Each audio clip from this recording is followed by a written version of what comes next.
Yes, ഇങ്ങനെയൊരു സമീപനത്തിലേക്ക് പോകുന്നു ഹൈക്കമാൻഡ് എന്നാണ് മനസ്സിലാക്കാൻ സാധിക്കുന്നത്. ഡാൻ കുര്യൻ തുടരുന്നുണ്ട്.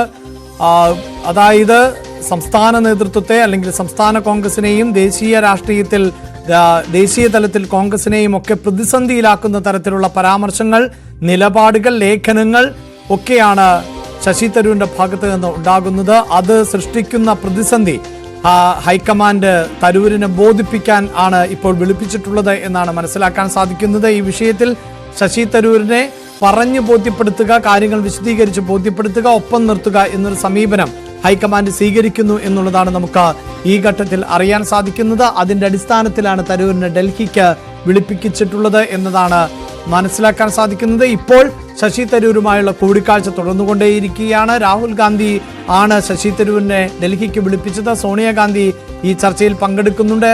മറ്റുള്ളവർ, മറ്റ് AICC ഭാരവാഹികൾ ചർച്ചയുടെ ഭാഗമാകുന്നുണ്ടോ എന്നതിൽ അല്പം കൂടി വ്യക്തത കൈവരേണ്ടതുണ്ട്. പ്രത്യേകിച്ച് സംഘടനാകാര്യ ചുമതലയുള്ള ജനറൽ സെക്രട്ടറി കൂടിയായിട്ടുള്ള KC വേണുഗോപാൽ അടക്കമുള്ളവർ പങ്കെടുക്കുന്നുണ്ടോ എന്നതിനും വ്യക്തത കൈവരേണ്ടതാണ്. എന്തായാലും ദേശീയ തലത്തിലും സംസ്ഥാന തലത്തിലും കോൺഗ്രസിനെ തരൂർ പ്രതിസന്ധിയിലാക്കുന്ന സാഹചര്യം കൂടിയുണ്ട്. പ്രതിസന്ധിയിലാക്കുക മാത്രമല്ല, പ്രതിസന്ധിയിലും നിലപാട് മാറ്റാൻ ശശി തരൂർ തയ്യാറാകുന്നില്ല. ഡാൻ, ഏറ്റവും പ്രധാനപ്പെട്ടത് ഈ വിഷയത്തിലുണ്ടായിട്ടുള്ള പ്രതികരണങ്ങൾ, അതായത് ലേഖനം എഴുതുന്നു, അതിനുശേഷം മാധ്യമപ്രവർത്തകർ തരൂരിനോട് ചോദ്യങ്ങൾ ഉന്നയിക്കുന്നു.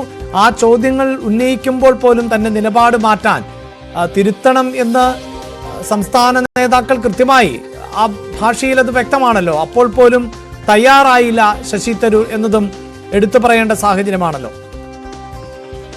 KC വേണുഗോപാൽ ഉൾപ്പെടെയുള്ള ദേശീയ നേതാക്കളും സംസ്ഥാനത്തെ മുതിർന്ന നേതാക്കളും തരൂരിനെതിരെ പരസ്യ പ്രതികരണവുമായി പരസ്യ നിലപാടിൽ രംഗത്തെത്തിയത്. അപ്പോൾ എല്ലാവരും പ്രതീക്ഷിച്ചിരുന്നത് ഞായറാഴ്ച രാവിലെ അദ്ദേഹം സമൂഹ മാധ്യമത്തിലൂടെ തന്നെ അദ്ദേഹത്തിന്റെ നിലപാട് വ്യക്തമാക്കുകയും പിന്നീട് മാധ്യമങ്ങൾക്ക് മുമ്പിൽ പ്രതികരിക്കുമ്പോൾ തനിക്ക് പിഴവ് പറ്റിയിട്ടുണ്ട്, അല്ലെങ്കിൽ ലേഖനത്തിലെ പരാമർശങ്ങളിൽ വീഴ്ചയുണ്ട് എന്ന ഒരു നിലപാട് സ്വീകരിക്കുമെന്നായിരുന്നു. പക്ഷേ കോൺഗ്രസ് നേതാക്കളെ പോലും അമ്പരിപ്പിച്ചുകൊണ്ട് ഇനിയും അത്തരത്തിലുള്ള ലേഖനങ്ങൾ ഞാൻ എഴുതും, വായിക്കാനായി നിങ്ങൾ കാത്തിരുന്നുകൊള്ളൂ എന്ന് തന്നെയാണ് തരൂര് മാധ്യമങ്ങൾക്ക് മുമ്പിൽ അസന്നിഗ്ധമായിട്ട് വ്യക്തമാക്കിയത്.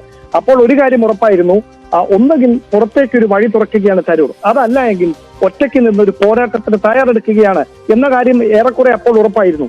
പിന്നീട് നടന്ന അദ്ദേഹത്തിന്റെ ആത്മമിത്രങ്ങളുമായി അല്ലെങ്കിൽ അദ്ദേഹവുമായി ആത്മബന്ധമുള്ള മറ്റ് നേതാക്കളുമായി ഒക്കെ ചർച്ച ചെയ്യുമ്പോഴാണ് അദ്ദേഹം ഒരിക്കലും കോൺഗ്രസ് പാളയം വിട്ടുപോകില്ല, കോൺഗ്രസിന് ഉള്ളിൽ നിന്നുകൊണ്ട് തന്നെ അദ്ദേഹത്തിന്റെ പ്രവർത്തക സമിതി അംഗമെന്ന പദവി ഉപയോഗിച്ചുകൊണ്ട് സംസ്ഥാന രാഷ്ട്രീയത്തിൽ കൂടുതൽ ഇടപെടലിന് തയ്യാറെടുക്കുകയാണ്, പൊതുസംഘടനാ വിഷയത്തിലടക്കം അദ്ദേഹത്തിന്റെ നിലപാട് വ്യക്തമാക്കും, അത് കൃത്യമായ ഒരു ഇടപെടലിന് വഴി തുറക്കലായി മാറും എന്നൊക്കെയുള്ള കാര്യങ്ങൾ പങ്കുവെച്ചത്. അവിടെയാണ് ഒരു ഒറ്റയാൻ പോരാട്ടത്തിനാണ് ശശി തരൂർ തയ്യാറെടുക്കുന്നത് എന്ന വിവരങ്ങൾ പുറത്തു വന്നത്. പിന്നീട് അത് ശരിവെക്കുന്ന തരത്തിലുള്ള പ്രതികരണങ്ങൾ അദ്ദേഹത്തിന്റെ ഭാഗത്തു നിന്ന് തുടർച്ചയായി ഉണ്ടായിക്കൊണ്ടേയിരുന്നു. അതിനിടയിൽ ഷുഹൈബിന്റെയും ശരത് ലാലിന്റെയും രക്തസാക്ഷിത്വ ദിനവുമായി ബന്ധപ്പെട്ട് ഇന്നലെ സമൂഹ മാധ്യമത്തിൽ അദ്ദേഹം പങ്കുവെച്ച ഒരു ഫേസ്ബുക്ക് പോസ്റ്റ് ഏതാനും മണിക്കൂറുകൾക്കുള്ളിൽ അദ്ദേഹത്തിന്റെ ഗ്രൂപ്പ് അഡ്മിൻ മാറ്റി പോസ്റ്റ് ചെയ്യുന്ന ഒരു സാഹചര്യമുണ്ടായി. ഇതോടെയാണ് യുവജന സംഘടനകൾ കൂടി തരൂരിനെതിരെ പ്രതിഷേധവുമായി രംഗത്തെത്തുന്ന പശ്ചാത്തലമുണ്ടായത്.